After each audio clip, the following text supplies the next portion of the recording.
Greetings, Internet! It is episode 97 of the Comic Culture Show. We are freaking live this week, so feel free to jump in on the comments. Tell us we're awesome. Tell us we suck. Bring us some questions. The standard Internet thing. Try not to troll us too hard. I'm your host, Matt. With me, as always, I've got Nick and Mike. Gentlemen, how we doing this week? No, go ahead, Nick. You first. I'm doing well. Not too much going on. Been doing a lot of reading, getting ready for this. There's a lot to get ready for on this episode, so I'm pretty excited. Let me tell you a secret. You only have to read the main book. I did not read a single tie-in, other than the two. So we're in the same boat. Like the 400 other tie-ins that Marvel put out, the only one I read was the X-Men one because, DOX. But hey, yeah, we're talking about Marvel's EMPYRE event series. Wrapped up this week with number 6. We will get all about that here in just a minute. But first of all, Scoop Johnson has the news.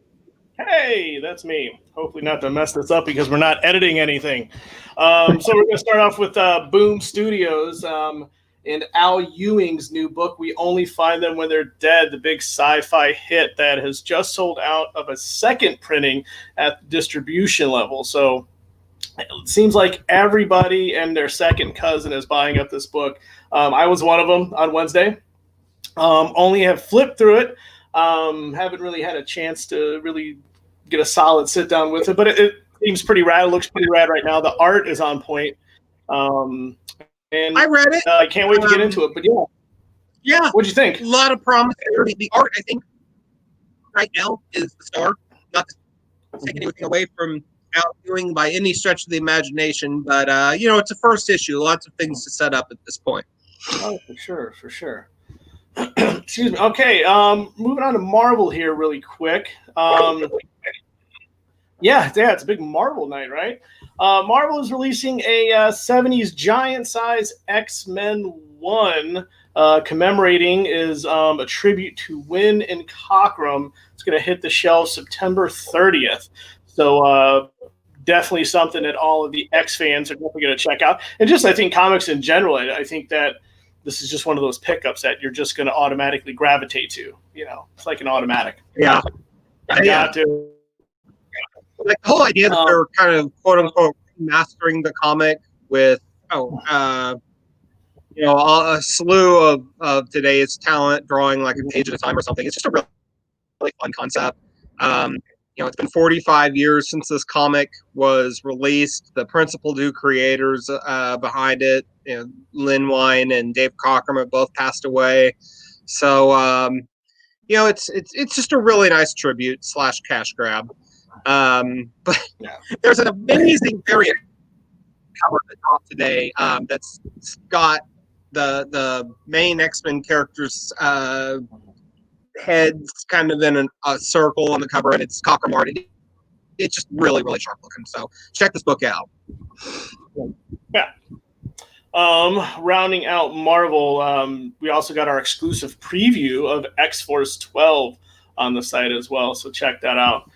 Moving on to, we got some DC news, more like rumors, not really confirmed as of yet, is that the Batman has stopped filming, has stopped production.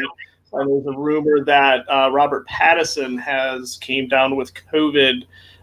So who knows? Like I said, we haven't been able to confirm it. It's just a rumor right now. So kind of figure out. What's that? No, Matt, I thought you were. No, I think that he actually, we don't know for sure that he has it, but the production has definitely stopped filming or paused for right now. And the article dropped that said that that someone in the production had come down with COVID-19, and then less than an hour later, it started circulating a rumor that it was probably Robert Pattinson. We have no confirmation on that to tell who has it. But another delay. The Batman was actually delayed in March as well, when everything started happening. So it's the second one for the Batman. Yeah. And it's almost like this movie is named Batman to Three Jokers with how long it keeps getting pushed back and pushed back. Womp womp. Ooh. See, we're live, so there's no editing out my bad jokes. Would we ever truly edit you, Mike? Nah. No. All right, so moving on. TKO Studios is announcing their TKO Signature Series, and they're starting off with Garth Ennis's Sarah. It's going to be a limited box set of 400. It's going to have some autographs in there, and I think they're putting some small swag items as well. But it's going to be a signature series, and they should be going. I think the other series, I believe. I think they're starting out with Sarah. Matt, I'm sorry, Very Matt. cool. Somebody here in the room has an interview with Garth Ennis coming up soon. For the site. Now it's Who is super that? exciting. There might be some cool things coming soon. Getting a chance to actually get in contact with Garth Ennis, and this book is really exciting. And I'm just excited to kind of draw some attention to it, and show everybody some of the cool stuff that TKO is doing. Very cool, very cool. And we're going to wrap it up with a mention that we have a new interview on the site from Cody. Got a chance to sit down with Scott Snyder and talk about his new Kickstarter initiative, Nocturna. And they even kind of go into getting some sneak peeks at some of the prints and everything.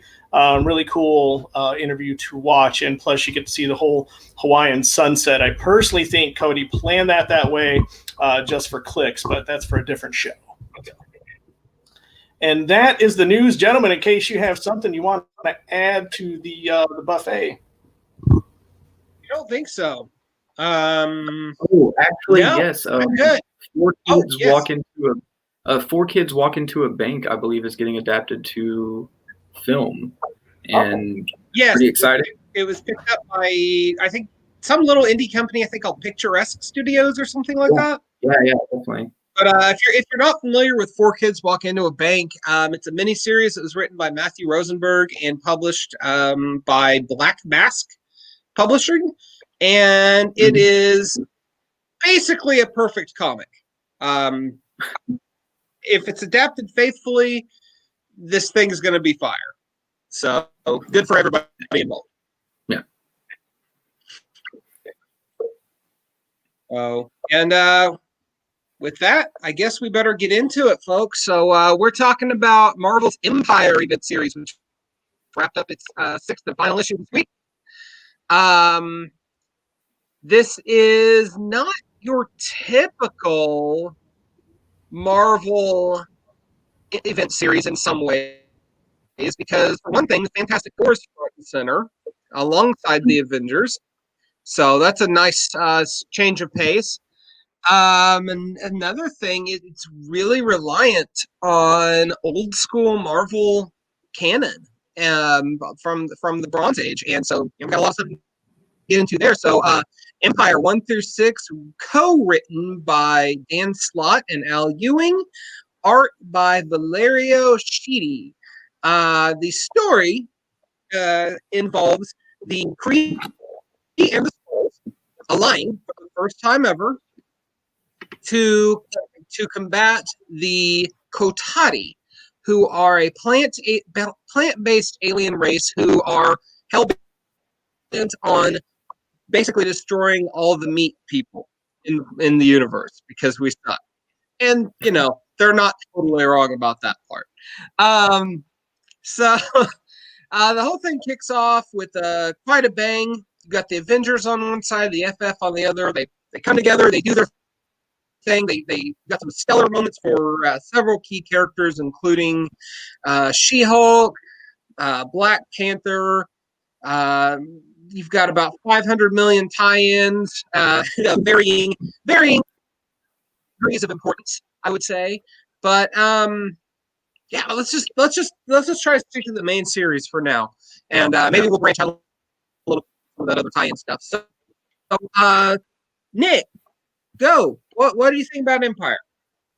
It's, you know, I was like another, earth-shattering, universe-changing Marvel blockbuster event of the summer, and it's filled with tie-ins. We know from the solicitations, so you're kind of racing for it, and you're getting ready for another stab at the big event, and this one worked. I was really excited to, like, after a couple of issues, be like, wow, I'm actually enjoying this. This isn't something that feels tedious or something that just doesn't feel worthwhile. It's a cool story, and there's a lot to keep up with, that's for sure. Even if you're just following, the main book in those 6 issues, it's kind of filled to the brim with content there. Trying to navigate, all the different sides and all of the different betrayals going on and all these things happening.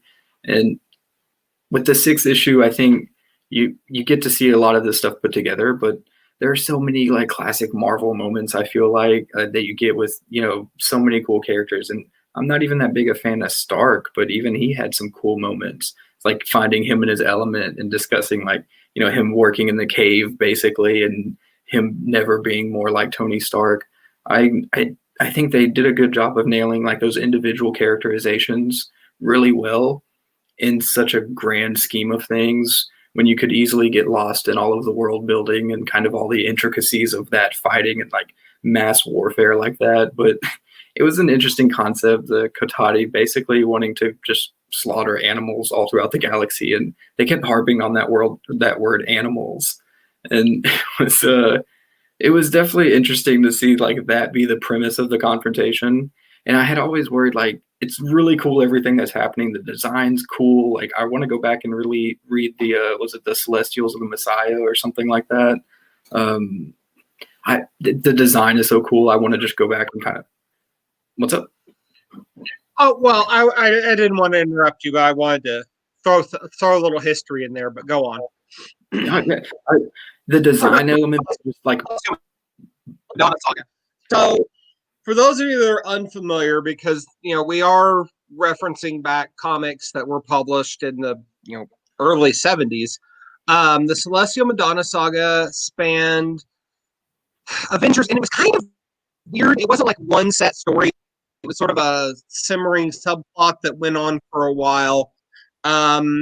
It reached its peak, I want to say, at around Avengers 130, and it started at about 112 when this new character named Mantis was introduced. And writer Steve Englehart at the time, he introduces her, and she fulfills what we would consider today a lot of negative Southeast Asian stereotypes. And she always refers to herself as this one, which is just kind of weird. But anyway, she falls in love with swordsmen. And then this very peaceful tree-like race called the Kotati, at the end, they basically turn her into a tree. And then she's going to make a baby that's going to be the Celestial Messiah. It's way cooler than it sounds. It's like trying to break down Celestial Madonna in terms that don't sound batshit insane is not an easy task, but it's a really cool period of Avengers history. Okay, I honestly like Englehart era in there is probably my second favorite Avengers span of all time. Period, and that's saying a lot because there's been some epic runs of Avengers. So, anyway, so I'm apparently breaking up, so I'm going to turn it back over to you guys for a second and see what I can do. Just a little choppy, but I like the history lesson because that's really something that I'm not as caught up to date on, and it's something that I think a lot of readers would appreciate if you kind of had that fundamental understanding coming into it, because I didn't have it, but the book still works really well if you just pick up Empire 1 and jump into the story. There's some of the elements that you might be kind of lost on in the significance of Hulkling and stuff like that, but it does a good enough job of kind of laying out the landscape of this like conflict. You have two warring sides, you have an alliance happening, and the Avengers and all of them are kind of trapped in between and trying to prevent this from happening. And that's something that I think is easy for a lot of readers to jump into big cataclysmic event like this. And it does enough to not really fall into the tropes and being simplistic in that. But I'm really excited to see that they built on Marvel lore without relying on it so much. And I think that's a good thing for a big event like this to have for long and new fans alike. So that's really cool, actually. Scoop, what do you think? Yeah, I think at first I was kind of on the fence whether I really even cared about Empire, and I don't say that in a bad way. I just think I'm just starting to get that burnout of big event burnout type deal. But reading this, it was kind of cool. Like you already kind of brought up, you had that history lesson, and you have all these great characters. You have like a who's who cast of characters and some really cool moments that you just kind of sit back and some you may need to look up and kind of reference from years past, but it does a great job of telling a huge Al Ewing and Dan Slott. They do such a good job of telling that huge dynamic story that it does work, and that you really don't need that necessarily to kind of get into like every single thing that led up to this. Like you could really start on issue 1 and just and be fine with it if you want to go into the 50 tie-ins that this series had. You can, but there's still plenty of great moments. Love the part, I think it's in 6, like when Thor's just pissed and he is just kind of just raging. That was a really cool part. Black Panther and the swordsman had a pretty cool interaction, and Panther was kind of almost kind of blaming the swordsman that he poisoned his own life, and kind of he's at fault for his demise and stuff. And I thought that part was pretty good. But there was some parts that I thought were kind of drawn out, like Reed and Tony. I figured it feels like they just spent so much time kind of bickering and kind of going back and forth plenty of times, but it felt strained, and I'm wondering, and this could be controversial. I could be wrong. I could be fired from the show Comic Watch after I say this, but I enjoyed it. I thought the writing was spot on, the art was spot on, but this really felt like this could be a Fantastic Four 8-issue arc within what the Fantastic Four is doing. Like this almost felt like a Fantastic Four book, and the Avengers just came over because there was free pizza, But I would say, I don't mean that in a bad way. Like I was surprised after reading these 6 issues. I was like, wow, this is really good. And I kind of maybe unfairly was like, oh, another big event.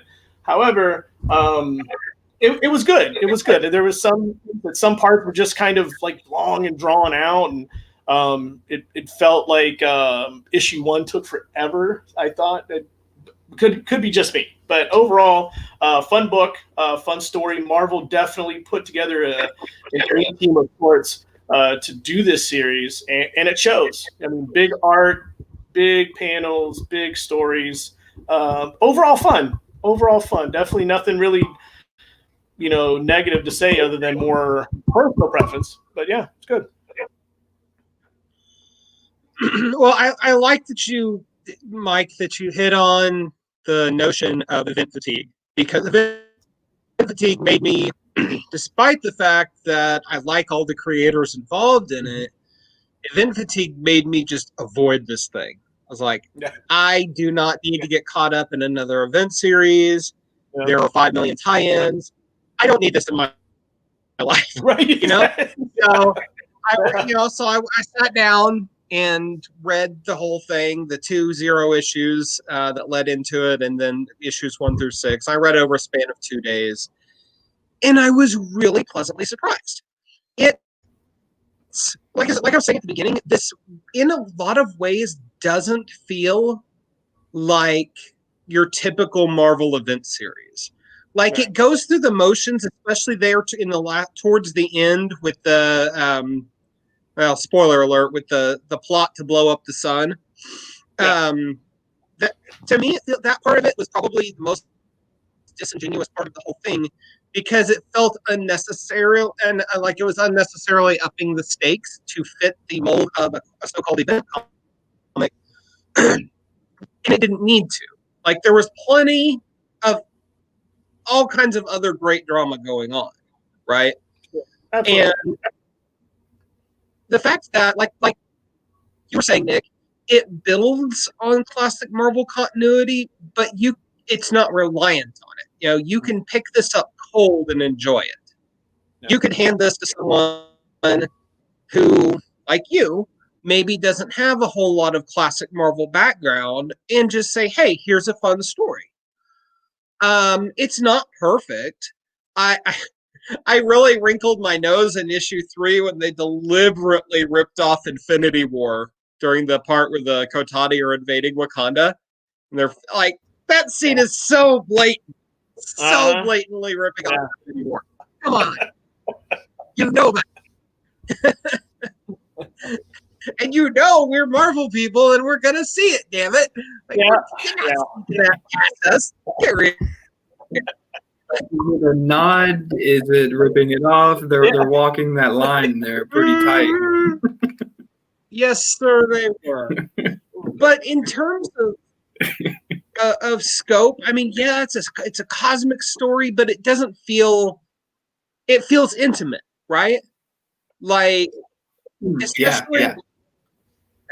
And because it's not sprawled out all over the place, it's 6 issues as opposed to like 12. It came out on a weekly schedule instead, except for the last issue, which they had one gap week between 5 and 6. Mm-hmm. And I think they're really smart in doing it, in releasing it that way, because that prevents that event fatigue from settling in. The tie-ins, you want to know more about Carol Danvers, the new Kree accuser? Cool, go read her book. But it's not necessarily essential to the story. You want to know more about Captain America rallying the Earth's forces? Cool, go read Empire Cap. You don't have to know this, but it's there if you want it. And it makes it like the fact that you can sit down and read the 2 0 issues plus issues 1 through 6 and have a satisfying read from start to finish. Very cool. Yeah. And bravo Marvel for having a story that way that has a definitive beginning, middle, and end and doesn't freaking drag on forever. Yeah. And also, I gotta say, bravo Marvel for doing, finally, I guess, the Hulkling and Wiccan wedding. Yes. And this event kind of brought a lot of that news. And honestly, it turned out to be probably one of my favorite things of the event. They handled the relationship so well. And it ended up kind of being the heart of the catalyst of that turnaround towards the end. And I was cheering for it by that one. So I was really glad to see that. And not even like the biggest fan of these characters or have read the most of their comics, but they're just handled so well. And it's like, man, like I want a series just on them two now, you know? Yeah. I kind of felt, and I'm going to probably take some flack for saying this, but let me explain myself first. I kind of feel like of all the individual plot beats that happen throughout here, the wedding felt the most forced. And I liked the wedding. I'm super proud of Marvel for doing it. And I love the fact that they didn't feel the need to make a big deal out of it, other than, spoiling their own comic the day before it came out. Oh, Marvel. Marvel. But like, was it more forced than that exploding sun plot line? Like,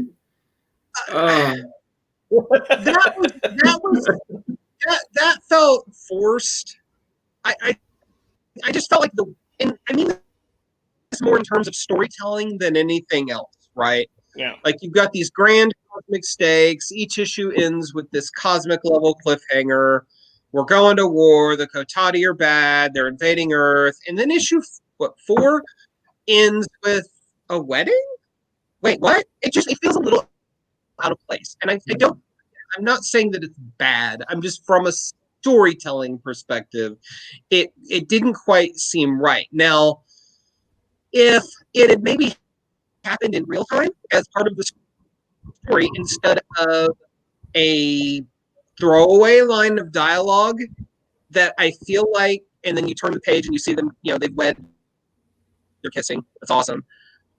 I almost feel like it was done a little bit for shock, not necessarily shock value, but maybe hype value to get people's attention. Possible. And I don't know. Like the story, and I don't want to get too deep into spoilers, I guess, but the whole thing, I guess, with Hulkling taking over the reins and then that big twist that you see at the end, if you're laying that out, it kind of relies on some type of relationship between the real Teddy, Dick, and how that betrayal actually plays out. And I don't think that you can get to that without saying, somebody close to Teddy actually had to bring this about, or had to like make it come into fruition. I don't disagree with that. So you almost don't have a story without that relationship. But the wedding itself. Yeah, no,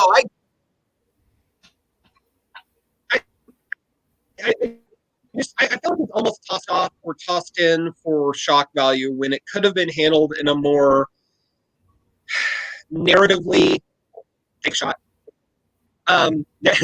narrative fluid way, I guess. Mm-hmm. Like maybe open series with that or something. I don't know. Differently in the story. I'm not spider here, but it and maybe, and I will say this too, maybe I'm a little thrown off by the fact that I knew it was coming before I read it. No.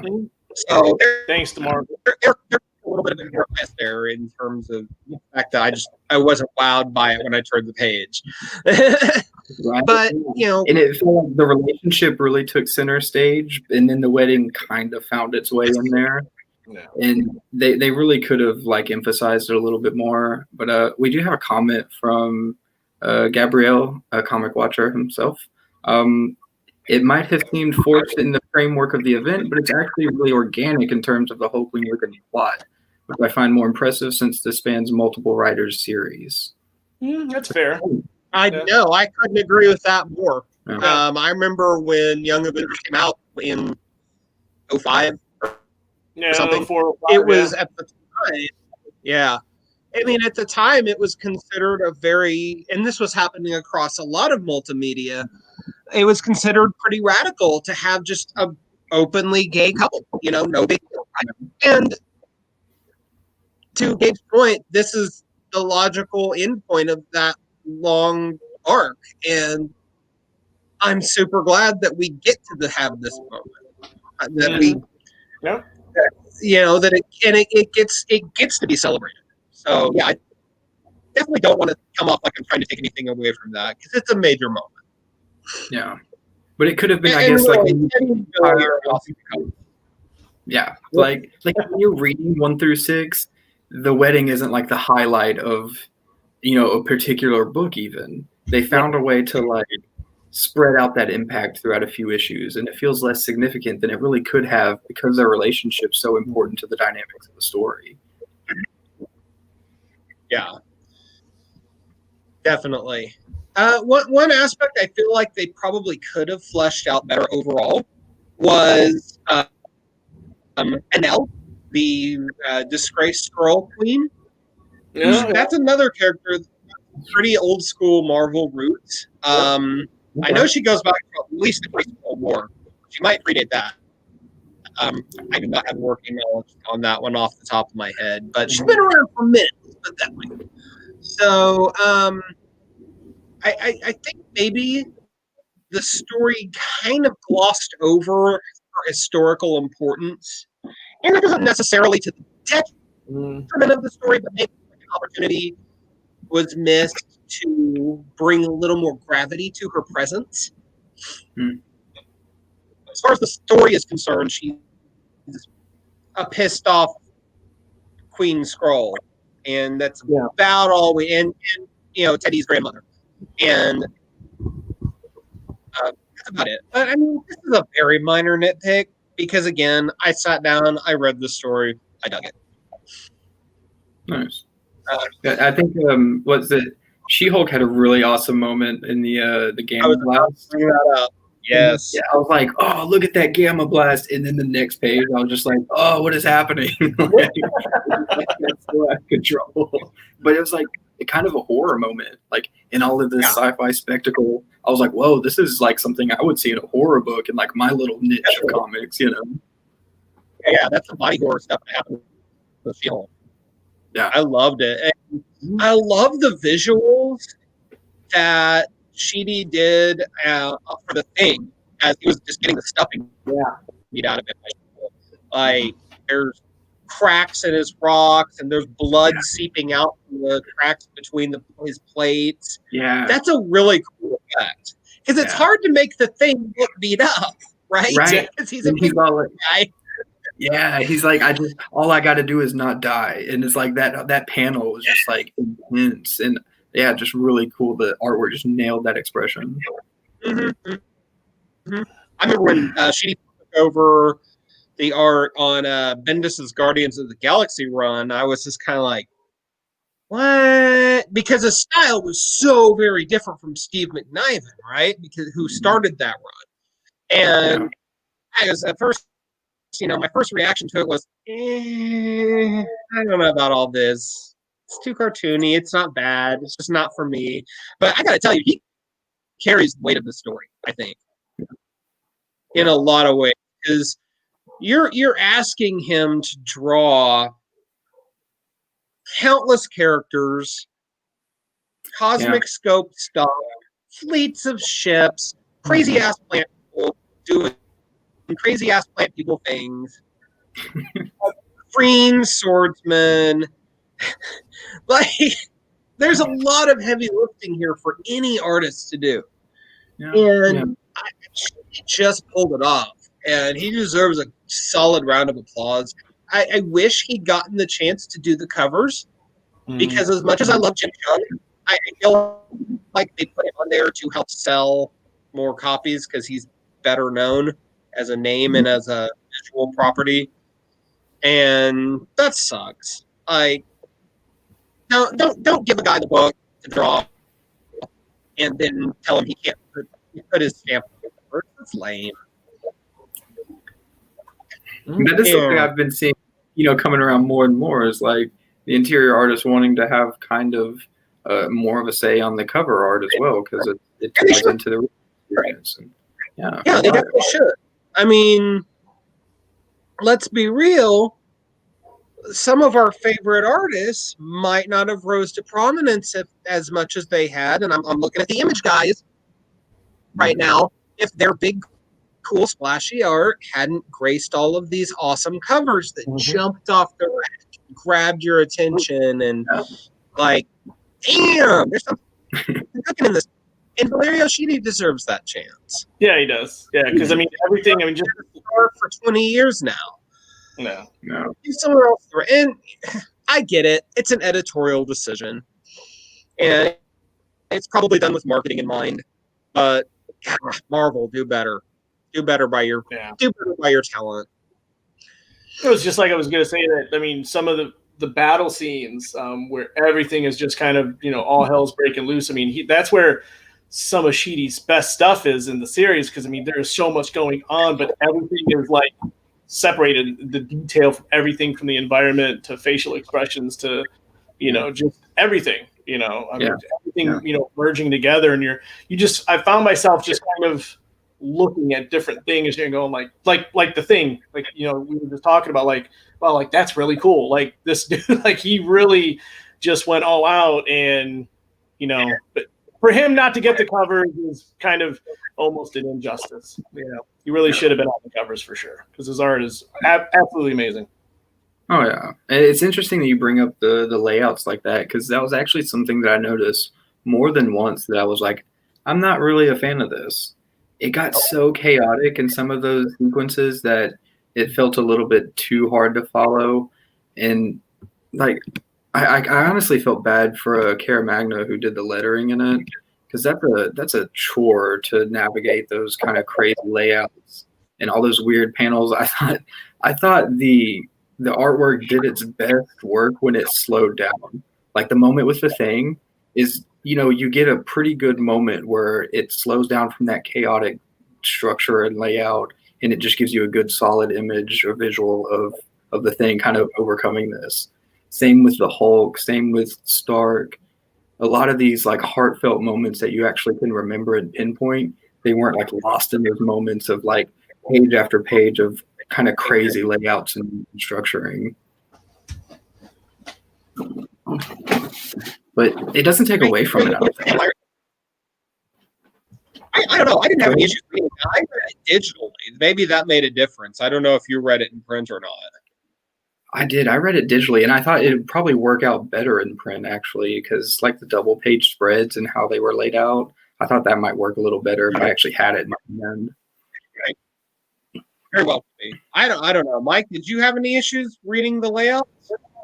No, I read mine digital as well, but I'm actually thinking about going back to my shop and actually just picking up the 6th edition, and really kind of like digging in and having the hard floppies in there just to, because I want to, what was it, issue one or two, right where the Kotati were on their planet and the plants are starting to kind of go kind of haywire. I did find myself kind of, okay, wait, okay, kind of, expand it and kind of trying to pick apart to see what was, because at times it did get crowded, and you just kind of wanted to maybe a little more elbow room.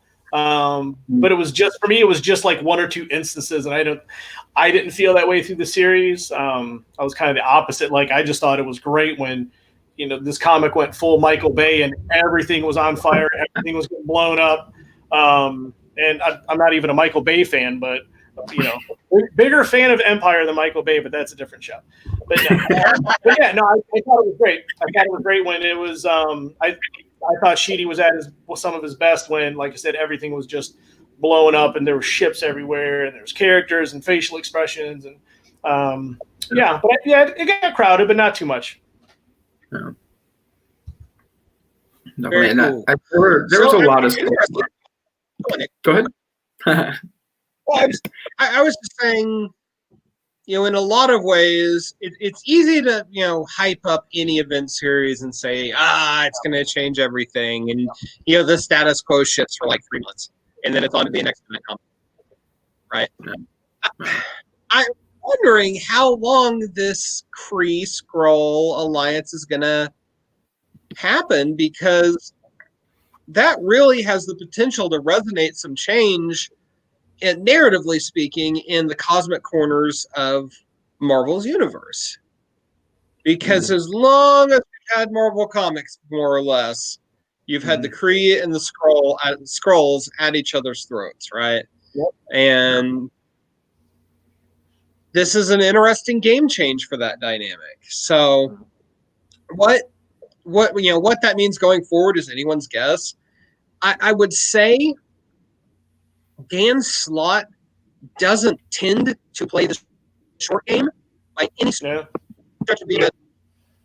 And I don't think he's letting go of Fantastic Four anytime soon. So I would say if there's any book to watch for major ramifications from Empire, that's probably the book. Yeah. That and Captain Marvel, without a doubt. Yeah. Could be. Yeah, definitely. I'm actually not reading Captain Marvel right now. It's shame on me because I love the character and I love Kelly Thompson. It's just, eventually you got to draw the line somewhere. I just can't hide it. Like, it is a great time to jump into a book like Captain Marvel, because the whole series has really delved into like her struggle with her own origins and kind of her ancestry and that Kree persona that tends to follow, I guess, her around. Seeing, in the spin-off series, which I guess it's good enough time to get to, in her little, I felt like the first one was a bit obligatory. It felt like it was just like a typical tie-in issue, and we're just getting through it so we can get to the other side of it. And then the steps, or the half-sister happens. And it's like L'Oreal, I believe. Right. And I read the issue and I was like, that's pretty cool. And then the next day I'm like sitting there thinking about it and I was like, it actually makes a lot of sense to tie in, her struggle with her ancestry and her origins and kind of like tie her way more directly to that part of her life. And it's cool in the event of Empire, but I want to see this like 50 issues from now and what that relationship looks like and how it's grown. So I was like, oh, that's really cool to see that laid like right now. So it's cool and it can kind of get lost in the background in the shuffle of things right now. But there's some cool stuff in the works with Captain Marvel and her dealing with being the accuser and having this half sister. There's a lot that happened to her in this that, like Fantastic Four, it's going to be interesting to follow. Very cool.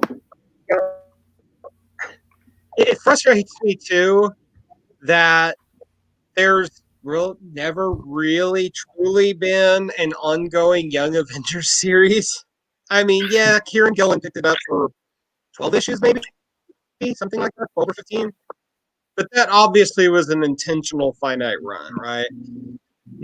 Give us a damn monthly Young Avengers series so that we can just follow not only the rest of the team, but I mean, let's follow up on what married life is like for Teddy and Billy now. Yeah. Right. Like, don't just. I mean, what do we do? That's an excellent question. Well, they were off the game.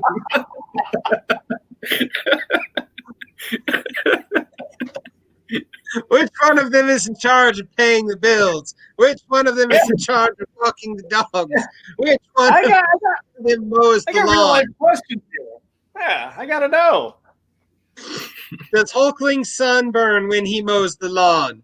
Does he wear white New Balances? Is he wearing jean shorts? I mean, what is he wearing? That's right. If I can flip it in, I totally forgot the moment where they kind of relied on someone having green skin in Empire to slip everything past. And I thought, is this actually happening when they sent Jennifer, I guess, to the moon, and they were like, this is too good of an opportunity. She had green skin. Yeah. And like when we take over people, their skin turns green and it's not good for spy stuff. I was like, what is going on here, really? Is that a lazy writing moment or a secretly ingenious writing moment? I know. It really like, that was definitely good. Yeah, Dan Slott, listen to me. What is it, Al Ewing? Yeah. We've got to figure out a way to do the spy thing, but they're all green. But She-Hulk is also green. Mad genius. There it is. That had to happen somewhere. Like I strongly suspect now that you pointed it out that's how the conversation went. It definitely is. Oh, you son of a bitch. You've done it again. I'm in. I'm in, yeah. I'm in. Yeah.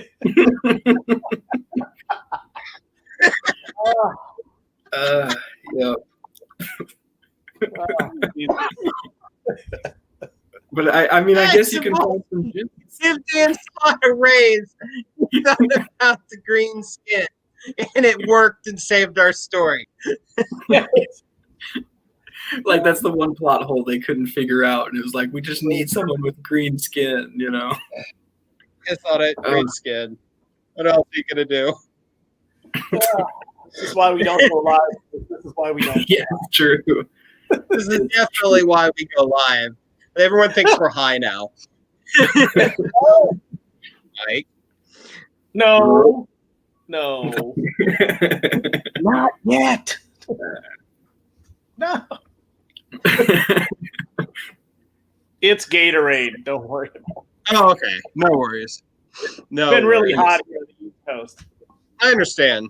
Totally. It was like 99 degrees in Oklahoma today, so. Oh, yeah, plus the humidity, so.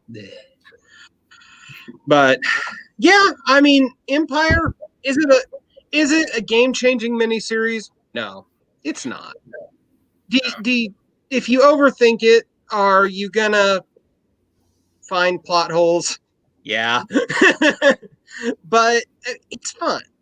You know, you could hand the trade of this to someone and say, here, have a fun Cosmic Marvel story. And I think they'd enjoy it.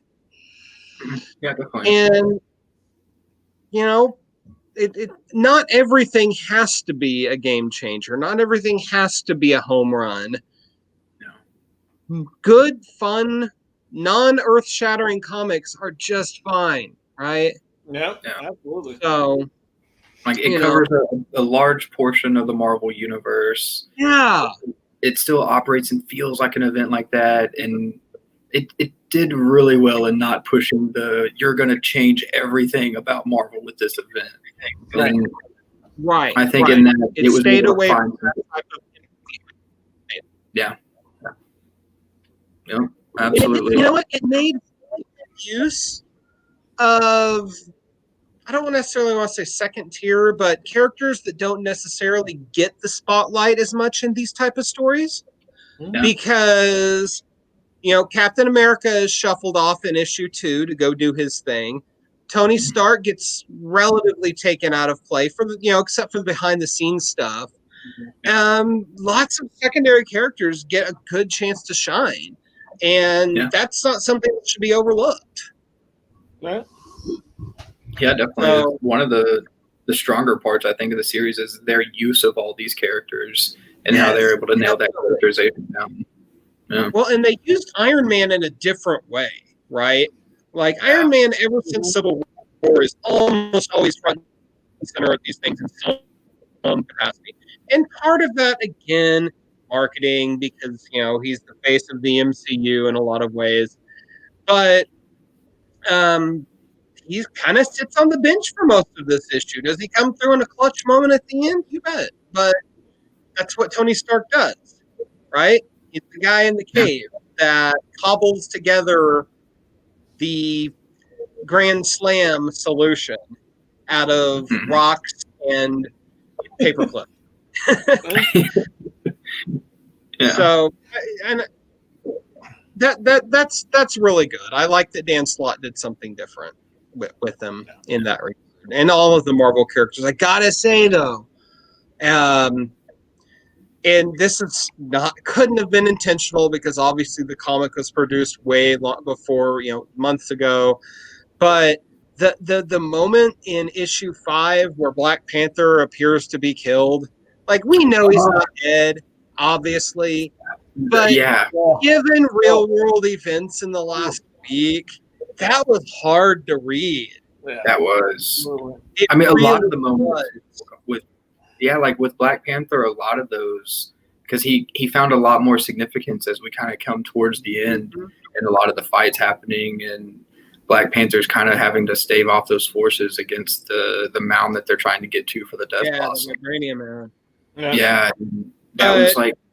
There's so much. There's a lot of levels of unintentional poignancy there, because of the passing of Chadwick Boseman, and I strongly suspect that we could go back and read a lot of Black Panther stuff right now and feel that twinge in our heart. No. And that's the sort of byproduct that happens when somebody you love, you cherish, passes away unexpectedly. Like, things that you didn't realize might trigger that emotional response because they didn't before, because they didn't have the significance, now do. So absolutely. For what it's worth, Black Panther and or Chadwick Boseman fans, your boy gets some serious love in this series. Oh, yeah. Especially in episode 6. Right. And it's so true. I'm glad I wasn't the only one who kind of felt the significance of that moment when reading the series, even though it feels displaced, because, like you said, the production's so far back and the timing's not right.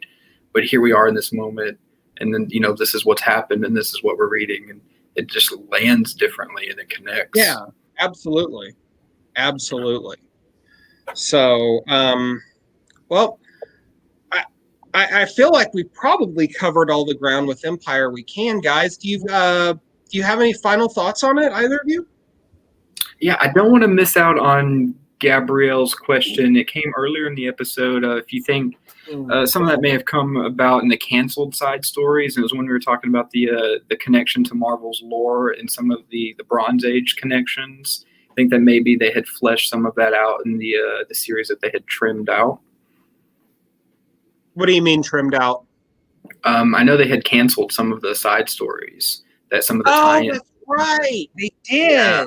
Okay, that's right. They did have some stuff that because of COVID they cut from the slate. Yep. That's an interesting point. I hadn't considered that. Huh. Like, what kind of tie-ins or world building or something like that did we lose in that? Yeah, that's a good point. That's a very good point. Yeah. No. Thanks, Gabe. Yeah, thanks. Good job. Come on the show next week.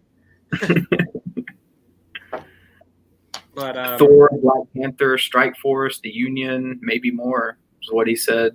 Mm-hmm. So a Black Panther being canceled, I mean, yeah. Oof. Yeah. That sucks. That sucks. Yeah. Oh, Mike, did you have any final thoughts on Empire? No, I think we touched on everything. Okay. So with that, like I said, this is a good old school feeling cosmic Marvel story. Empire 1 through 6 by Dan Slott, Al Ewing, and Valerio Schiti. Check it out. It's a good time. It's not going to change your life, but you won't regret that you read it by any stretch of the imagination. So with that, we're kind of rounding out to our final segment, and I'd love to know, Mike, what have you been reading? What are you looking forward to? Been reading probably the biggest book of the week. I don't want to say biggest book, but Wolverine 5. Which kind of hey, no spoilers. I haven't read it yet. Yeah, no spoilers. But I do like how Percy, and especially in this issue, I feel that he is starting to kind of, maybe I don't want to say feel more comfortable, but he's starting to become his own Wolverine claws, if you will. It just feels like he is finally just settled in and really kind of laying his stamp on Wolverine. Not to saying he wasn't the first couple of issues, but the first 3 issues were pretty awesome. Yeah, we're great. Yeah, we're awesome. 5 just has that comfortableness feel. That is it 4? That's 5. Anyway, so maybe is it 4 or 5? It's 5. I have it right here. It's 5. It's 5. Oh yeah, crap! I forgot about 4. It's the one with the bar with no name or whatever it was called. Well, I look like an ass now. Next week, you have a new host. I'm like, wait a second. I'm like, it says 5, and I'm like, is this like I'm waiting for Ashton Kutcher to come through my front door? It's like I'm being punked now. Like this is not the sense. No, but what a deep cut. Yeah. But no, there's some classic Wolverine scenes in there, and just a good issue. And it's like you said, it's not earth-shattering by any means, but it's just a good, solid. That's a kick-ass cover too, with him falling and the vampire bats all around him. Yes, that is an awesome cover. Yeah, really rad, really rad. Was that Bogdanovich that drew that? Yes. Mike? Yeah. He's cool. He's a really cool special artist. Yeah. That whole book, all the insides are just really good. So, like I said, some good classic Wolverine styles in there. Really good stuff. As far as vampires, so we know Nick is there. Yes, yeah. Dracula's in the book. Sabretooth is in there. There's blood. There's teeth. Some pretty cool stuff. Nice. What's that? Yes. So what I'm looking forward to is we got the Rise of Ultraman that comes out. We got some big Alex Ross covers with those. If that just alone, just picking up the Alex Ross. And Turtles 109 promises to be pretty good because Baxter Stockman is back to being Baxter Stockman, which is person. Exactly. So all you shell heads out there, that looks like to be a pretty good issue. Awesome. Nick, how about you, sir? I am still reading Power Rangers. Holy shit, they're good. I had no idea. I've never been a fan. Like I was just on the other side of having aged out when they first got big in like 92, 93. That's so funny. Yeah, I was like, they never did anything for me. Yeah, it's good stuff. I was like right there at that time. So I grew up with them. It's super nostalgic, and I really haven't like revisited in years. Right. Like apparently, I guess Boom has like tapped into something now where they have this house. Yeah, they have this style that they're going after for a lot of their books now, and it works so well with Power Rangers. Like I had no idea. I'm like 30 issues now into their ongoing series. That's on issue 53 now, I think. Mm-hmm. And they've got characters like Ranger Slayer and Lord Draken that are just insanely popular. Like you cannot find a Ranger Slayer toy right now. Like I got on their website and got on their chat and tried to talk to them and order it, and they're like, "No, we're all sold out right now. You got to check like GameStop store or something like that might have them on clearance or something." It's wild. Like they're doing really well with it, and you're seeing how they're doing it with Mega Man 2 that just came out, and they're kind of applying that, I guess, that format to some of their other properties. But way worth checking out. I'm just excited to kind of dig into that nostalgia, I guess, for a little bit. Sweet. It's kind of and I mean the way that they're doing it, and correct me if I'm wrong, is it's nostalgic, but it's not wallowing in it. Like it's definitely doing new and mature things with your nostalgia. Sort of like Sophie Campbell's doing on Ninja Turtles right now, if I had to make a comparison. Yeah. I mean, it's so similar because they know that, there's all these people who grew up with these properties, but they're not really that age anymore. So they're telling stories that have kind of this adult slant to them. Because like in the Power Rangers now, you get the fun stuff at the beginning, and pretty quickly you get to like this alternate dimension that's super dark that Rita Repulsa took over, and now Lord Draken rules with like this tyrannical force. And there's like big Power Rangers with horns on them carrying like AR-15s. Like it's crazy stuff. That's crazy. And yeah, it's just wild, but definitely worth checking out. And now I'm putting together all the trades, so here we go again. Awesome. But I don't know what a lot is coming out. Like I'm still unsure of what the releasing schedule is.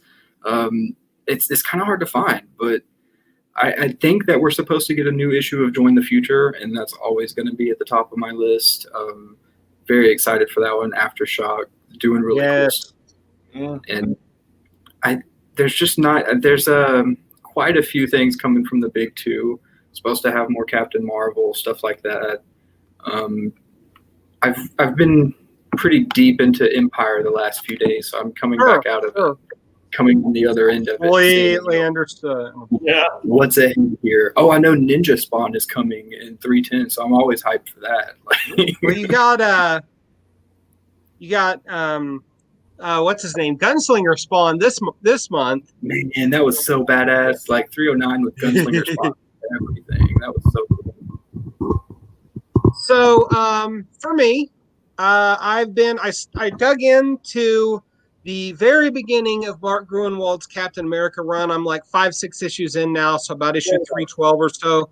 And I mean, like, I don't want to oversell it. This is definitely a comic that was made in the mid 80s, and it reads like it. And there's nothing wrong with that, but it's also a product of its time.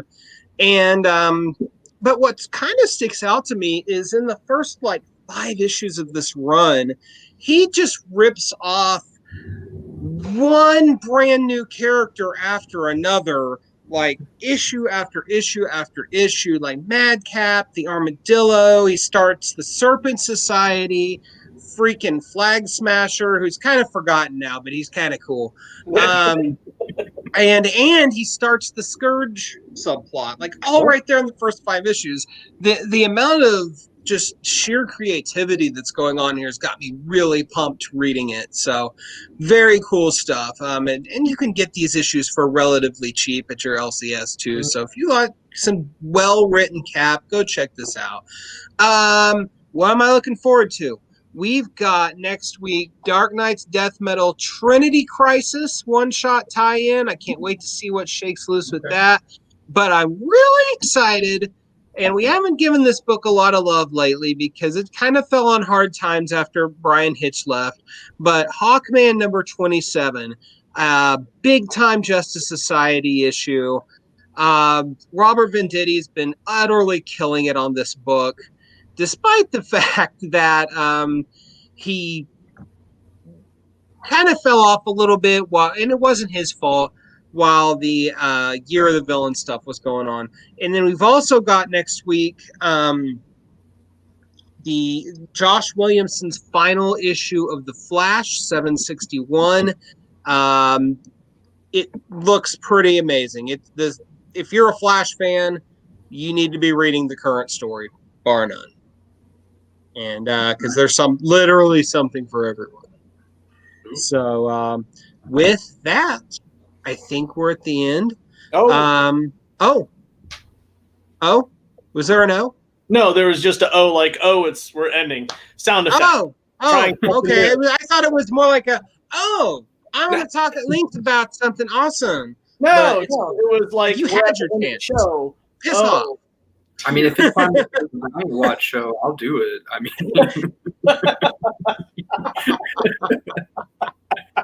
no, this has been fun. I think we're going to start trying to do some of these live shows a bit more going forward, switch things up a little bit, see what shakes loose. Hey, tell your friends about us, okay?